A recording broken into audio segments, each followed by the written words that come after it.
My guest today is Gary Geller, founder of Breakpoint Digital. Gary has a fantastic history across many aspects of the music industry. We talked a lot because he has some great stories. So we broke this into 2 episodes. I hope you'll enjoy it. It's the Kick Snare Podcast. Let's count it off.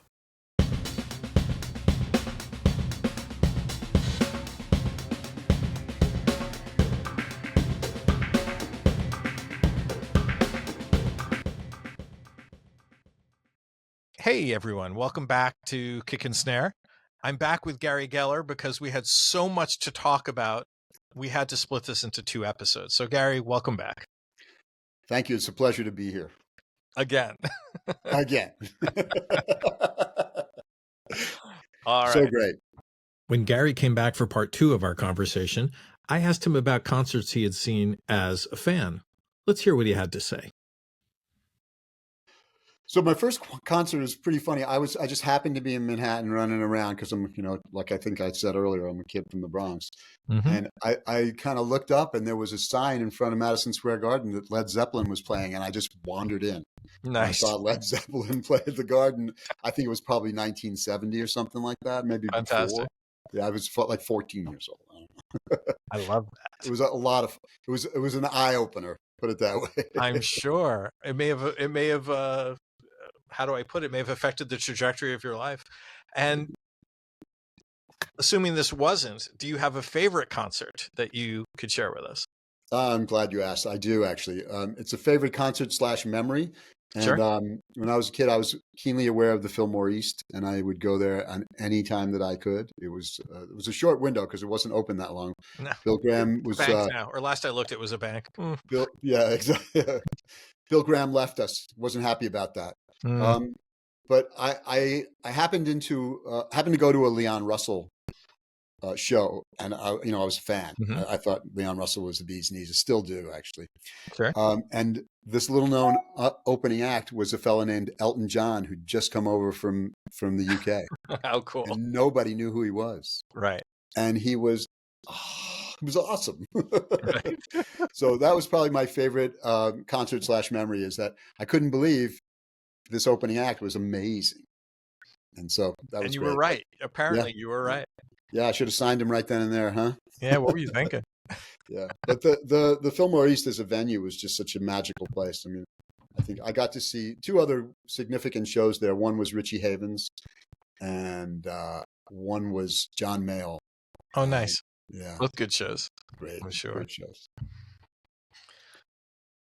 I also wanted to ask Gary, how did he get out of being on the road all the time? How did he change his life and transition to something a little bit more conventional? My transition from the road was basically, I got to a point in my life where I'd been living on a bus for 15 or 17 years. Mm-hmm. When I say living on a bus, I mean on the road. Sometimes it was, planes, trains, and automobiles, and buses, lots of buses. I'm sure. And got to a point where I was like, I might be the guy that wants to get married someday and have kids and do this and do that. So I kind of did a cold stop, and said I'm going to stay in New York for a while. Right. And it was there that I knew John Ackerman, who was an audio guy in New York in the early days. And he used to run the Savoy Theater, which was run by Ron Delsner. Mm-hmm. And he gave me a crack at sort of being, the stage manager there for a while. Got it. For those who don't know, Ron Delsner was one of 2 principal, the biggest concert promoters in the New York tri-state area for a long time. Before Live Nation. Yeah, it was, I guess they all got rolled up, but It was Ron Delsner and John Scher. And Jersey guy. Them had a famous rivalry, but we'll leave that for you to research on your own. But it's important that you know who Ron Delsner is for the sake of this conversation. So that sort of is what got me off the road. My friend John Ackerman helped me out in that way because he got me a sort of a quasi-steady gig running a theater, the stage at a theater called the Savoy, which is an important venue in New York. And that was what got me off the road and helped me to sort of find my way through. Right. I want to talk more about, you highlighted many things about being on the road, and most of it sounds kind of cool, I think, to most people. And I think there's a misconception about the road that people don't really think about the hard aspects of it until somebody has a drug problem and overdoses or whatever. And it's always talked Right. about in that context. And you managed to not do those things. And you managed to work with a lot of artists who didn't. You worked with a couple who suffered and struggled, sadly. Yeah, sure. You worked with the Sex Pistols. Sid Vicious was probably an addict before he got on the road. I don't mean to make light of that, but he was. But he required some babysitting. Life on the road, I think, is a mystery to a lot of people, and they do miss this difficult aspect of it. So I'm curious about how life on the road affected your family relationships, your friendships, your love life. How did you stay grounded? I'd love to know how you managed to hold on to who you are and not fall apart. It's a good question. I think that part of it is I have my family of origin, of course, right, and my Sure. friends, all over the world. And I think that, when you are on tour, and, I was fortunate enough to be with some artists for a good period of time. I mean, I was with Sex Pistols for their entire tour, which was a week, but I was with Jarreau for most of his career, right? Or the I latter see. part of his career. So Mm-hmm. they're different, but those people that you're on the road with really do become your family, right? Mm-hmm. I mean, it's just the way it is. You depend upon one another for moral support, for, day-to-day support, for whatever each other needs, right? Because you're living, I mean, a lot of the times being on the road, I know it sounds glamorous, but it's 24/7 really, Yeah. every waking moment you're either driving the truck, riding on the bus, setting up all day for sound check, doing the sound check, having a meal, and then doing the show and breaking everything back down so you can then do it again. Right. Sounds It's grueling in a lot of ways. it's a lot of work. There's plenty of character building, both in the true sense of the term character building, and everybody beats each other up and builds their character in one way or another, right? Sure. But you managed to escape drug addiction.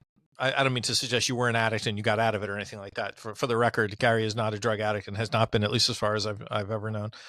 Same. But good. I just want to make sure you confirm that. But you managed to avoid the pitfalls, and you managed to make a transition to get off the road. And I know certainly enough about your personal life to know that you have maintained strong relationships, more than just sending people birthday postcards, and you've managed to. I don't want to make this all about my relationship with you, but clearly you've always gone to great lengths, and made a strong effort to make sure that you were a good friend and you stayed in touch and that you were available and all those kinds of things. And that's very much to your credit.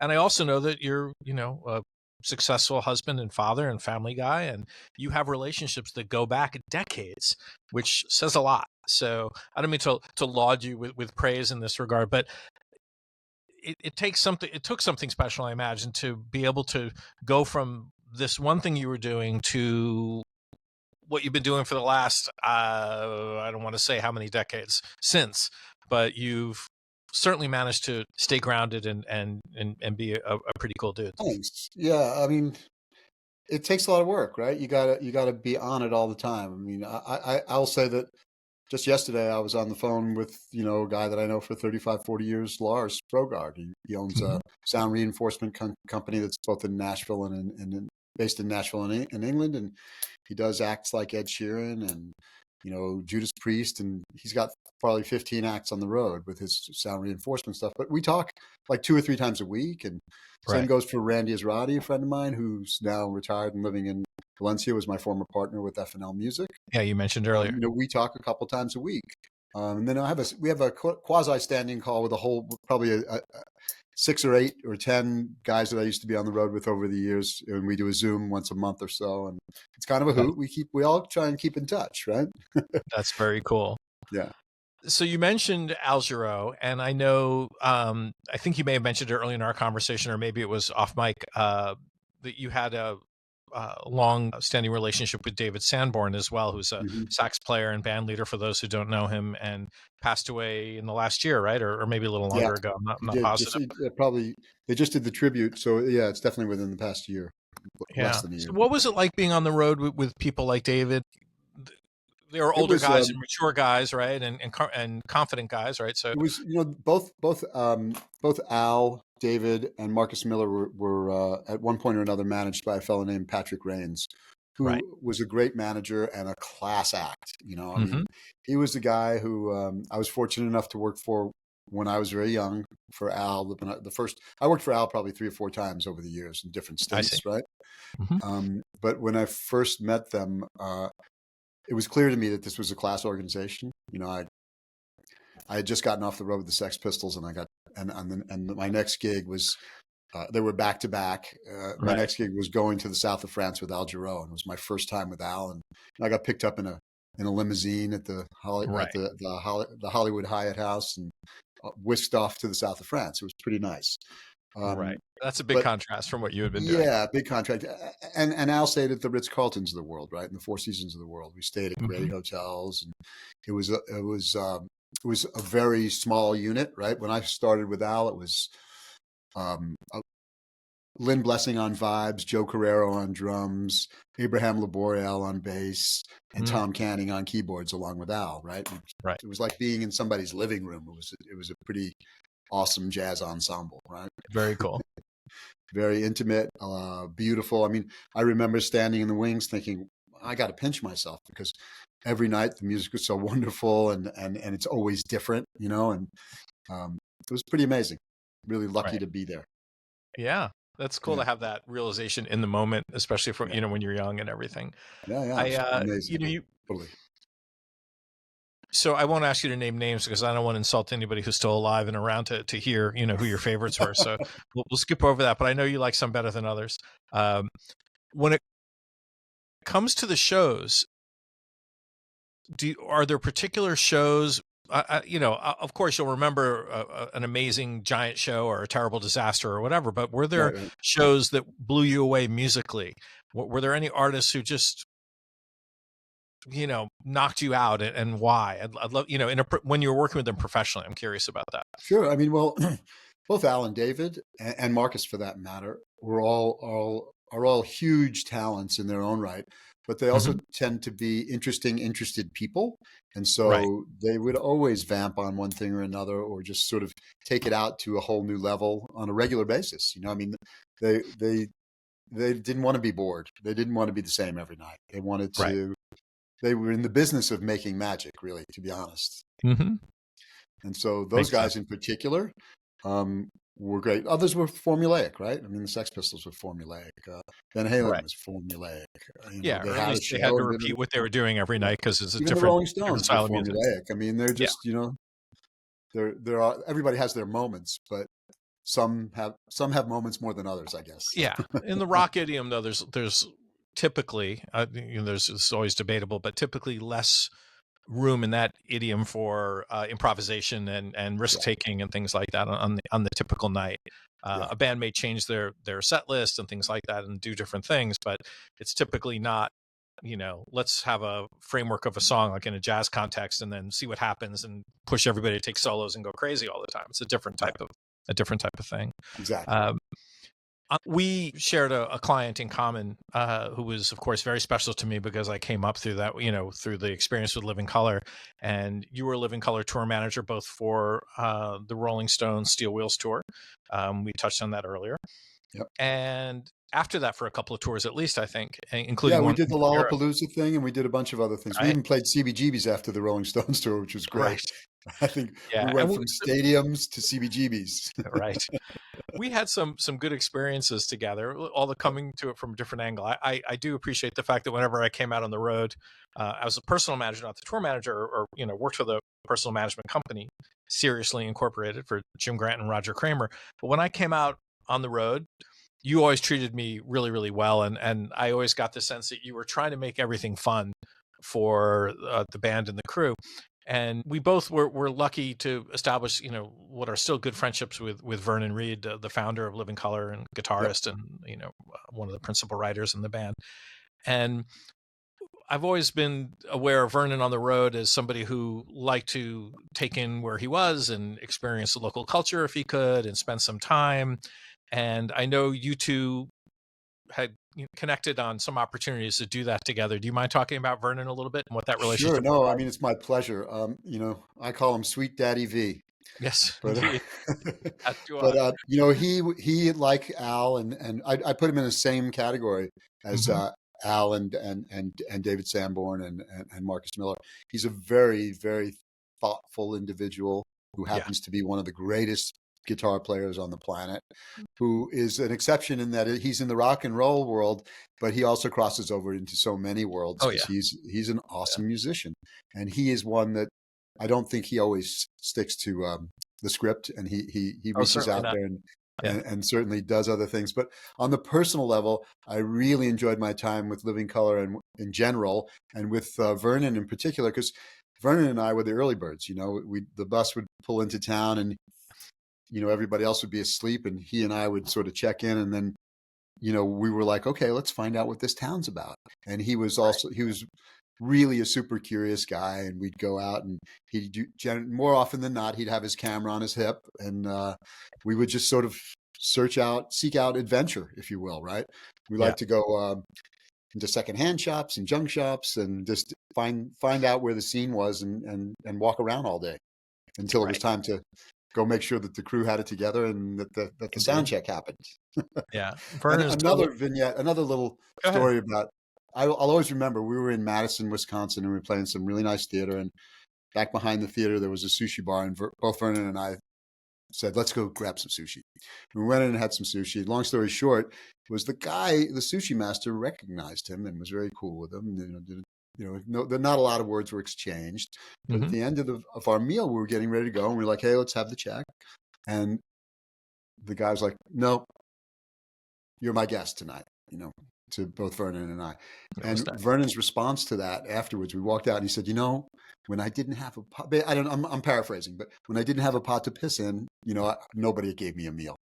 But now that now that I got a pot to piss in, people are giving it, the world's upside down, as it always has been. Yeah, it was interesting because I knew Vernon before the band started to take off and had success, and he was, I would say, renowned, but in small circles, right? He was well known in small circles and certainly well thought of. But I remember once things started to blow up for Living Color, MTV and a successful record and big tours, just trying to walk across Midtown with him to a meeting once, and people were recognizing him and stopping him on the street, and he's the nicest guy, and felt compelled to give everybody the time of day and really be sweet. And he's still that way, but he managed to do that even when it was difficult to, and it says a lot about who he is and his character. And I think that's true for the other members of the band largely. They're all great guys. And a great band, but he's definitely got that little spark, Yes, he does. Love that Vernon Reid. There you go. I'm with you. I'm a member of the fan club for sure. Yeah, absolutely. So we talked about what sort of led you to get off the road, and the first thing you did off the road. And you and I don't think we're in close touch at that point. I continue to do Living Color and other things in artist management and labels. Right. Not long after that, you ended up making a fairly big transition to a whole other part of the music industry. And I'm wondering, and you were in touch with me then, and it created an important opportunity for me in a different part of the music industry and, a technology field and otherwise. And so first of all, I'm grateful for you for helping me make those transitions, creating those opportunities. And we did some really cool stuff together. So if there are other things to talk about that you did after you got off the road and after the Savoy, I want to hear them. But I, of course, want to talk about Muze and what that led to for both of us, and because it was really interesting stuff. Yeah, we Muze was when I first got to Muze, they were it was really just they were in Williamsburg in a really funky warehouse that was roach ridden and rodent ridden, right. And an old building that was owned by Trev Huxley, who's the grandson of Aldous Huxley. Right. So tell us what, this is Muze, M-U-Z-E, first of all, in case people are curious. It's not the band M-U-S-E, and this predated the band, in fact. But talk about the origin story for Muze and how it came together, and then how you got involved. I think it's important to set the context. So Muze was founded by Trev Huxley and Paul Zullo, and they were they're old friends that just sort of said, hey, let's do this. Because what they recognized was that with the inception of the CD, when the CDs first came out, there was a lot of confusion in the market, and not everybody knew what CDs were what albums were available on CD, I should say. Right. And Is it so out yet?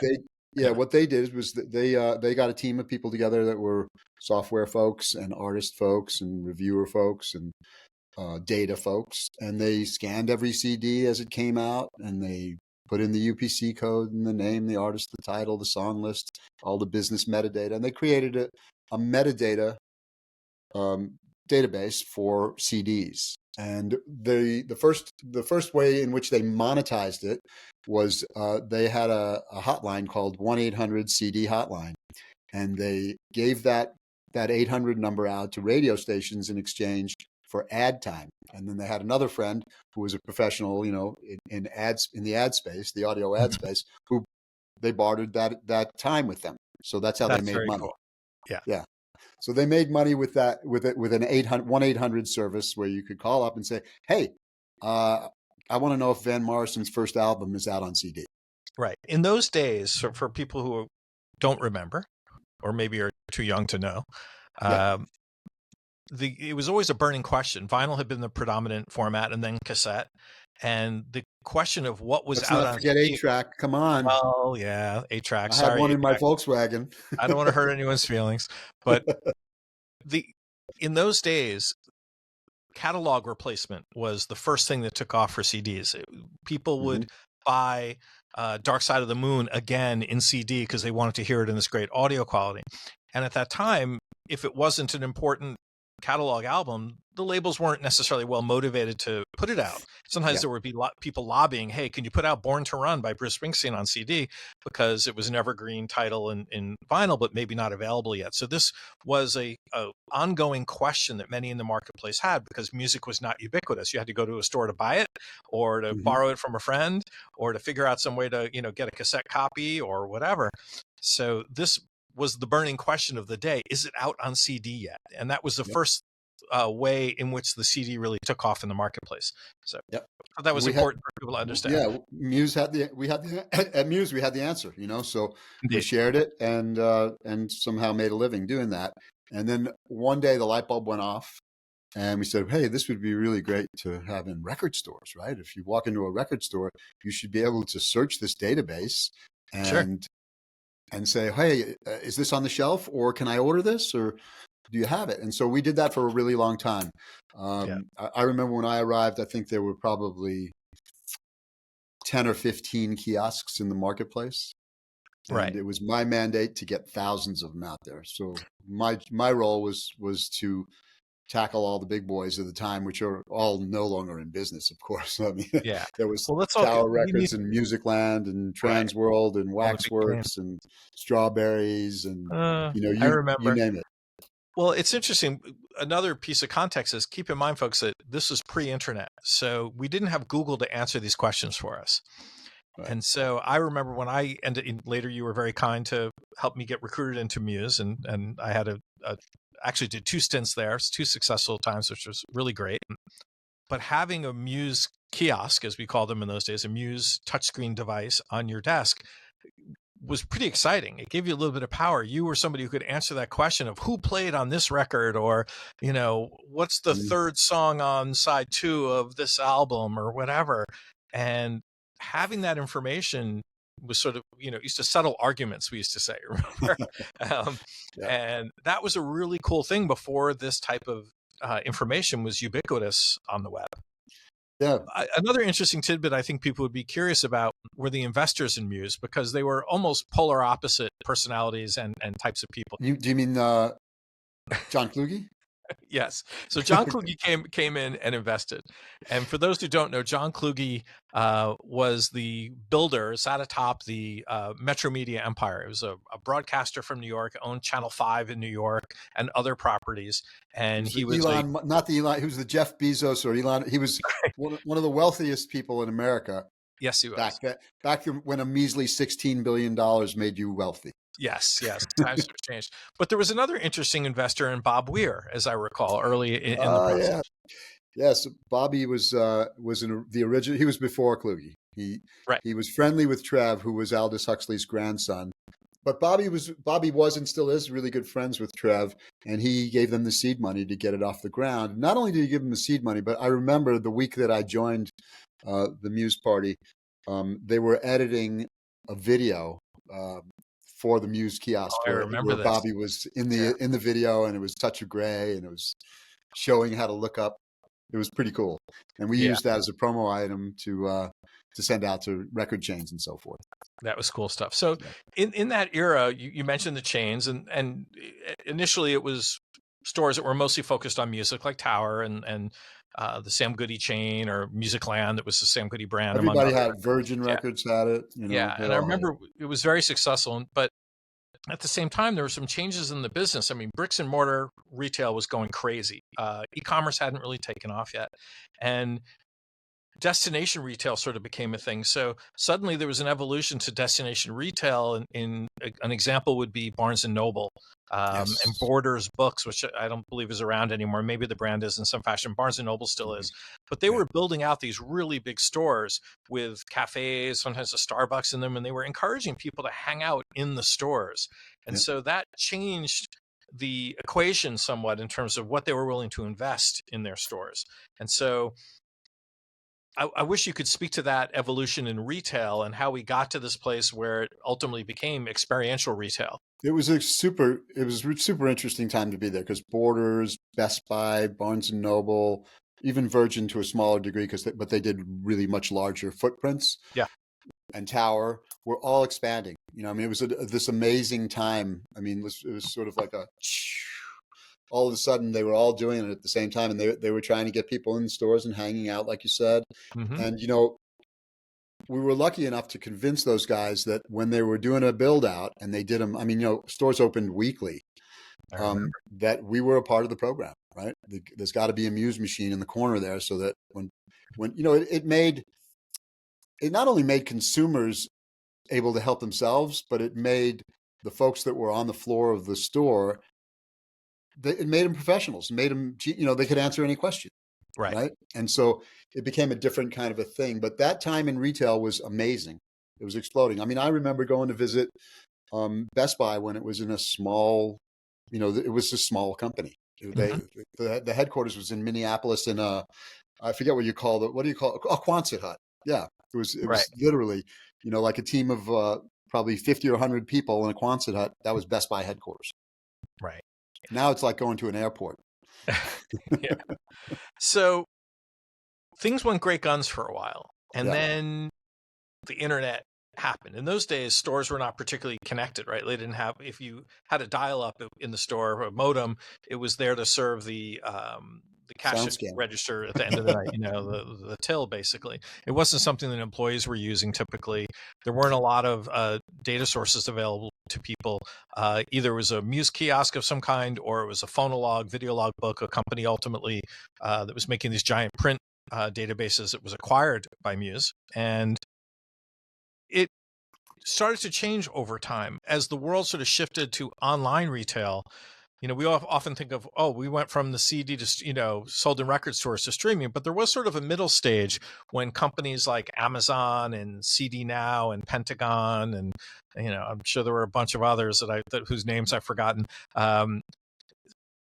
There's another big one that we had at Muse that I forget now, but it doesn't matter. Now? We mentioned CD. I mentioned CD Now, but there was another one. I want to say CD Connection, but N2K. Yeah, there were lots. There were a lot of them, yeah. But they were all selling CDs, books, video, music, or one of those things at least online. And Muse segued into that business. So talk about how that worked and why it was important to e-commerce retailers. So, I mean, it was clear. I mean, I don't know if it was the first one, but one of the biggies was when Amazon decided that they wanted to sell media products and CDs in particular. We were able to sort of convince them that they should work with us because we had the best data, which was kind of the easy part. And then we had to hammer out a business model. And the business model was an interesting one. It was, I called it the fraction of the action model. So we convinced them that they can pay us a low monthly rate to have access to the entire database, to get a blob of data. At the time, we'd send it out on a CD-ROM. Right. When in the kiosks. Look it up. Yeah. But we convinced people that they should pay us a monthly sort of a bottom line number, Yep. and then report back to us how many CDs they'd sold each month, and we'd get a percentage of each sale, which Nice. We was, grow with you. We grow with you. yes, yeah, Yeah. we grow with you. And it was pretty lucrative at the time because a lot of CDs were being sold Sure. online. So I mean that worked out well. But at that particular point in the world, we'd gone from just sending out CD-ROMs to kiosks to, hey, here's the whole blob. Go ahead, put it online, have fun with it. But we're kind of your mini partner, if you will. Right. And we Right. did that with everybody. I mean, it was Amazon, it was CD Now, it was Walmart, it was eBay, it was Virgin, it was Best Buy, it was Borders. All of them got into the online business, and they utilized our database to do it. Right. And the reason they needed to do that was because nobody had a single aggregated database of all the stuff that was available. So if you needed UPC codes, you needed cover art, you needed track listings, you needed proper title, label, and whatever liner notes and other ancillary stuff that Muze enriched the data with, you needed to have a data set to be able to launch this. And that was something that the industry did not and still does not do for itself, as I understand. There used to be the five big labels. Mm-hmm. Now I think it's three, and they didn't cooperate in that manner, right? Right. And so we were an aggregator. Muze was an aggregator of all of that data and metadata that was important to do business online and in store. So at that point, CDs are going great guns on the internet. People are buying them, they're getting shipped, et cetera, et cetera. And then things kind of fell off a cliff pretty quickly. If this would be the point, and then everything changed. Everything changed. I think it was a fellow named Steve Jobs right. who decided he was going to put it all. He was going to put it all in a little device. Right. Well, first, but we also have to acknowledge Napster and the other file sharing services, because they quickly exposed the weakness, the Achilles heel of physical media, physical digital media in those days. And so clearly streaming was going to be the future. The question was just, how was that going to happen? And there were some middle steps. There were download sites and other things, that were doing it. I think the download was the predecessor to streaming, right? Yeah. So certainly there was a little bit of evolution there, but what really changed it was the iPod, right? That's what you're referring to. And so the initial iPods were high capacity, high quality, really cool devices. And you could put your own MP3s on them, of course. But you could also buy for the first time music directly I think it was the first time, directly for downloads, and then later streaming on services like iTunes. So iTunes was a Muze customer, am I right? Yeah, we when they launched iTunes, we were the original backbone for the data for iTunes. Right. Anybody that needed any kind of data, we had it for them, and we allowed them to take the data. And there were niche places. There were classical sites. There were classical stores. There was jazz, people that only dealt in jazz. Okay, so Muze was an interesting experience and got you from. I mean, if we look at the total of your career at Muze, you made some big changes. You got into sales really for the first time since you had been working in your father's stationery store, right? It's funny. Yeah, it's funny how that happened, because Trev and Paul, when they first met me, they were like, you should run the finance for this for the organization. And I said, no, I should run the sales. Yeah, I actually want a piece of the action. I want some upside. Exactly. Right. So you got into sales. You weren't somebody who had gone through, traditional sales training or earlier in your career or anything like that. So that was a big change. And you also got involved in, you had been in the music industry in your own way, but you didn't work at a label, and you weren't certainly in retail or any of those kinds of things. And you very quickly grokked bricks and mortar retail, and you were there as things evolved into these, new tech categories. And that's very cool stuff. So I find that kind of fascinating that you managed to ride these shifts in the marketplace. It was a really fun time. I mean, I think I was at Muze for over a dozen years, maybe 15. Right. And it was a big, good run. Yeah, and a lot happened in the market and in technology in those years. The company itself still exists in a form. I mean, it got bought by, I think, Macrovision, and now it's part of Rovi. But it landed. Understood. Yeah. So since Muze, Tell me about the history there, what you did immediately after. So I actually got recruited out of Muse because Muse got sold to a venture capitalist, a fellow named Bill Stensrud, and everything changed. He brought in a lot of new people, backed the wrong ponies. He bought the company, and then he sold it probably a year and a half after I was gone. He sold it again for like half what he bought it for. Ah, what a shame. But yeah, it was a shame. He bought the company, and when he did that, I left, and I said, "Look, I'll keep working for you, but I need to move." That was the time where I moved from New York up to Connecticut, and that was almost 20 years ago. And I said, "Look, I can work remotely; it'll be fine." So I've been working remotely ever since. So I sort of removed myself from the inside there, and I wanted to get out. And after a little while working from outside of Muse, I was recruited by a guy who was a Muse customer, a guy named Francisco Martin, really a brilliant guy. He had a company called MyStrands, and he was a PhD in machine learning. And MyStrands I consider them to be, an early player in AI, if you will, to some degree. They were all about recommendations, and the lowest hanging fruit at the time was music, because everybody's into music. Let's create a recommendation engine for music. And his ultimate goal, the goal of MyStrands, and they went from MyStrands to Strands, just to be so that they could work with banks and music and film and whatever they wanted to do, right? And their whole thing was to be able to provide the consumer or anybody online recommendations that were meaningful, right, to that person. And so it was really kind of revolutionary at the time, right? He's one of a handful of people that was messing around with machine learning. Right. And I went to work for him for a period of time, and I learned a lot. I was in over my head with regard to technology, but it was a lot of fun, and he was an interesting character to work for. And the company wound up becoming a fintech company.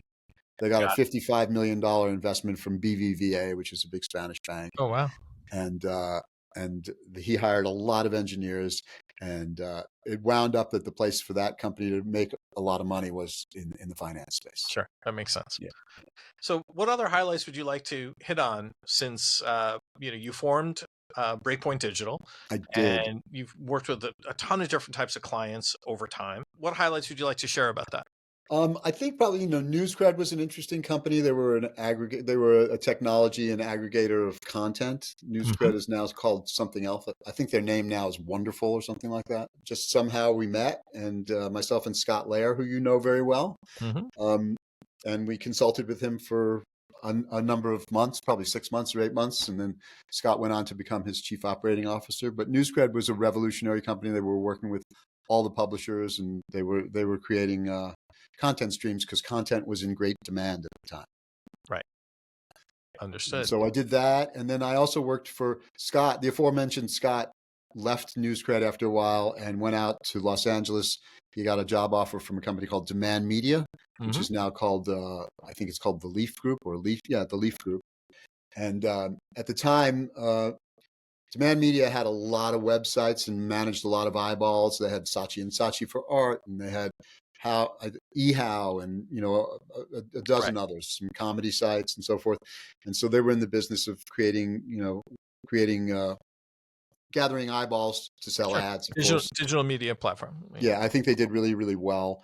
But Scott started a division that was a content creation division, right? And we would do everything from the written word to video to listicles and all sorts of sassy content. And I went to work as Breakpoint, doing business development for Demand Media at the time, and did a lot of cool things. Worked with Party City and Kellogg's and a whole bunch of big brands that needed content, and so that was kind of a fun thing. Did that for a few years, and then I think the next thing that I went on to was Brand Innovators. Right. Yeah. And Brand Innovators was founded by two guys, also, funnily enough, Mark Sternberg and Brandon Gutman. Really nice guys who had deep relationships in the ad space and the marketing space. Right. And they were very complimentary of one another and still are. And when I had a breakfast with Mark, and he hired me basically, in the next few weeks. And at the time, Brand Innovators is a community of brand marketers and technology providers that serve the ad space mostly. That get together to learn from each other and teach each other. They're summits, right? And so they all day long it's learning, and then all afternoon and evening it's drinking and having dinner and merriment. And so it's really a great platform for creating real relationships and doing business. And the thesis is that people do business with people that they get to know and like. Because even in this virtual world that we live in, there's nothing better than getting together and pressing the flesh. Right. So they're really good at that. And I was fortunate enough to start with them, not at the beginning, but at early days where there were probably 11 of us in the company. And we were doing about 20 or 25 events a year. And last I checked, they have about 75 or 80 people that are in the company, and they do 150 events a year or so. Great. So you helped them grow. That's cool stuff. Helped them grow. Yeah, it was great. And I had a good time doing it. It was always learning, right? Always stretching. So tell me a little bit about Company Q quickly, because I want to get onto some other questions, but I know they're important as well. So after I decided to be done running around doing all those events, I spoke to a good friend of mine, Paul Pereira, who you know. Indeed. Paul was the editor-in-chief at Muze, and he had started back in probably a dozen years ago or so. He had started a small company that does editorial work, right? Written word mostly. But stretching out and doing some other things as well. But Paul and I are working together now as we speak in the real world. We worked a little bit in the beginning of his company. I helped him, made some introductions to some big companies, and they're still his clients today. But really, he's in the business of those relationships that you've had for so many years. Yeah, no, which is good. It's a good thing. Yeah. So, but he's his business is all about translation and transcreation. So big brands that care about how they're perceived in the marketplace. They do product descriptions, they do marketing materials, websites. But it's all about, they operate in 60 plus countries and 72 plus languages. Wow. And they have they have writers, editors, and quality control folks that are boots on the ground all around the globe, in 60 plus countries. And and then they've got a layer of project managers to manage all the projects that they have out there, and doing work with people like Google and Harman and JBL and Nutanix and the Boston Public Library and the company that makes the laptop that I'm talking to you on. The company that makes the laptop that I'm talking to you on. I get it. So yeah, it's a great little business, and we've probably got about 20 or 30 active clients at any given time, and we're out there trying to help the world communicate. That's a good thing. I asked you earlier about advice you had gotten from other people, and certainly you've given me some very good advice over the years. I'll credit you with that. What advice would you give me now? Keep doing this podcast. It's great. I'm having a good time. As long as the guests are this good, I mean, why not? Mike, you tend to do a lot of things really well. So I mean, I have no business giving you any counsel unless you ask for it directly. All right. Well, I'll keep the door open for that, and I appreciate it. What advice would you give people starting out in their careers at this point? What should they be mindful of if they're thinking about the long arc of a career, since you're, forgive me, closer to the end than the beginning? Yes, I am. I'm on the back 9 or the back 5. I'm not sure. You said. I mean, I think it pays dividends to be nice and to be open and to, we all need to help one another. The world's always been in a state of chaos, right? But it's maybe a little extra right now. I'm not sure. But yeah, I mean, like I'll always, hopefully I won't get flooded, but if somebody asks me to talk to a young person about their career, I'll always say, yeah, let's hop on a call, and I'll give them 15 minutes or a half hour. There you go. That's cool. Find out what they're interested in. And, I believe in open networking. I believe in being good to people. I believe that relationships are everything, right? And, why not, right? Life is short. Get to know people, help them out. And it always comes full circle, right? I've been good to people, and people have been good to me, and, it all works out, right? Full circle. Yeah, that's good advice, and I think it's a good ethic by which to operate. So I want to thank you for taking the time to speak with me today, again, for the second time. We had a lot to cover. Thank you. I think we kept it interesting. It was my pleasure. So thank you for I doing wore that. the same shirt. We're all taking a cue from Steve Jobs. So thank you very much. Anybody who wants to get in touch with Gary Geller, look him up. I'm sure he'll talk to you, as he just said. And I really thank you for being with me today. So here's to you. Thank you. I really appreciate it. This has been a lot of fun. Anytime you want to welcome me back, I'm back. And I would urge other folks to come have a good time. Mike's a great guy. Thank you. Thank you.